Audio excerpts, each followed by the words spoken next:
तो hello guys, episode 1 को start करने से पहले मैं आपको बताना चाहता हूँ कि अभी मैं बकी एनिमा 2018, फिर बकी एनिमा 2021, इसके बाद बकी एनिमा सन ऑफ ओगरे को स्टार्ट करने वाला हूँ। तो मैं इन तीनों सीरीज को एक ही बारी में कंटिन्यू करने वाला हूँ, तो प्लीज आप सब इस सीरीज को जरूर देखना। तो एपिसोड 1 की शुरुआत में हम देखते हैं कि एक टीचर पढ़ा रहा होता है, लेकिन किसी वजह से वो बहुत ही काँप रहा होता है। पर तभी एक लड़की खड़ी होती है और वो टीचर से कहती है, सर मुझे नर्स रूम जाना है। और एक एक करके वहाँ पे और भी लोग कह रहे होते हैं कि हमें भी नर्स रूम जाना है।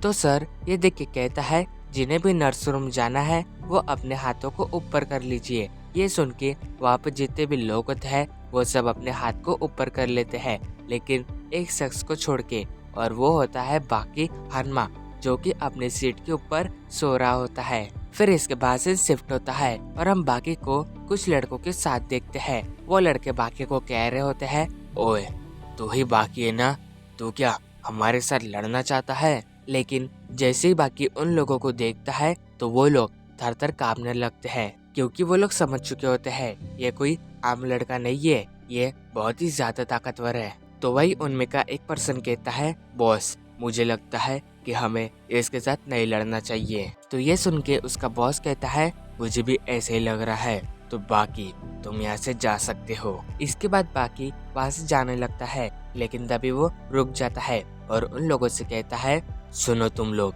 अगर तुमने अगली बार मुझे रोका तो मैं तुम्हारा बहुत ही बुरा हाल करूँगा। तो ये सुन के वो तीनों लोग बहुत ही डर जाते हैं। फिर बाकी वहाँ से चले जाता है। अब आगे हम देखते हैं कि बाकी के स्कूल में एक लग्जरी कार आती है और वही उसमें से एक पर्सन निकलता है जिसका नाम होता है मित्सुरी तोकुगावा। और ये पर्सन वो होता है जो अंडरग्राउंड बहुत ही खतरनाक बैटल्स करवाता है। इस बैटल में बहुत ही खतरनाक फाइटर्स एक में से लड़ा करते हैं। इसके बाद बाकी का क्लास टीचर बाकी को प्रिंसिपल रूम में लेके जा रहा होता है और वही हम प्रिंसिपल को देखते हैं जो तोकुगावा की चापलूसी कर रहा होता है। और तभी वहाँ पे बाकी आता है, जिसे देख के तोकुगावा कहता है, ओ मेरा चैंपियन आ गया। तो ये सुन के बाकी कहता है, ओए बुड्ढे, चैंपियन किसको बोल रहा है? वही बाकी की ये बात सुन के प्रिंसिपल और टीचर बहुत ही हैरान हो जाते हैं। वही फिर तोकुगावा प्रिंसिपल और टीचर से कहता है, आप हम दोनों को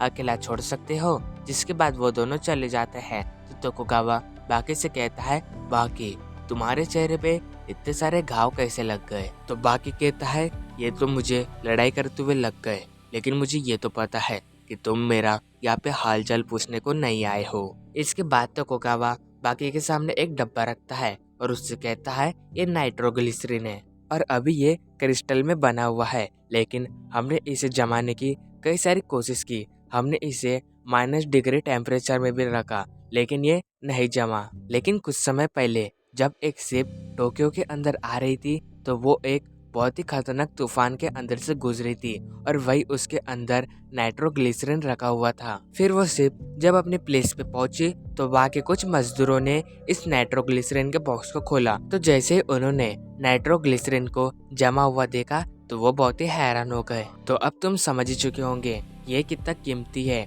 और इसे लेने के लिए कई सारे लोग इस देश में आ रहे हैं, क्योंकि इसका इस्तेमाल बहुत ही खतरनाक हथियारों को बनाने के लिए किया जाता है। इसके बाद से शिफ्ट होता है और हम एक जेल को देखते हैं। वही हम एक कैदी को देखते हैं जिसे फांसी पर लटकाने के लिए लेके जा रहे होते हैं। और ये जो कैदी होता है इसका नाम डोरेन होता है और इसने कई सारे मर्डर्स किए होते हैं, जिस वजह से इसे फांसी दी जा रही होती है। तो अब डोरेन को फांसी के फंदे के सामने खड़े कर देते हैं। तो वही एक पर्सन डोरेन से कहता है, मिस्टर डोरेन, आपकी कोई आखिरी इच्छा है? तो डोरेन कहता है, हाँ, मैं हार का स्वाद चखना चाहता हूँ। जिसके बाद डोरेन को फांसी पर लटका दिया जाता है। वही डोरेन दर्द के मारे बहुत ही काँप रहा होता है, लेकिन थोड़ी देर बाद उसकी बॉडी पूरी रुक जाती है। फिर वहाँ पे एक डॉक्टर को बुलाते हैं और डोरेन की बॉडी को नीचे उतार देते हैं। वो डॉक्टर चेक कर रहा होता है कि डोरेन अभी मरा है कि जिंदा है, लेकिन तभी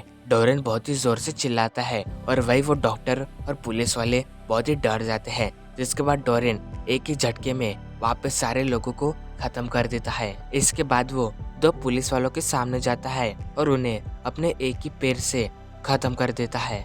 जिसके बाद डोरेन उन हथकड़ियों को तोड़ देता है। ये देख के वहाँ पे सारे पुलिस वाले बहुत ही हैरान हो जाते हैं।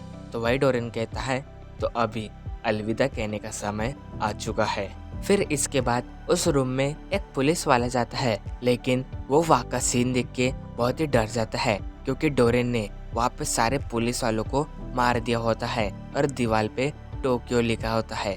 ये देख के वो सारे पुलिस वाले डोरेन को ढूंढने के लिए निकल जाते हैं, मगर वही हम डोरेन को देखते हैं जो समुद्र में तैरते हुए वहाँ से भाग रहा होता है। और इसी के साथ हमारा एपिसोड 1 एंड होता है। अगर आपको मेरी वीडियो अच्छी लगी होंगी तो चैनल को लाइक और सब्सक्राइब करके जरूर जाना। Thank you for watching my video.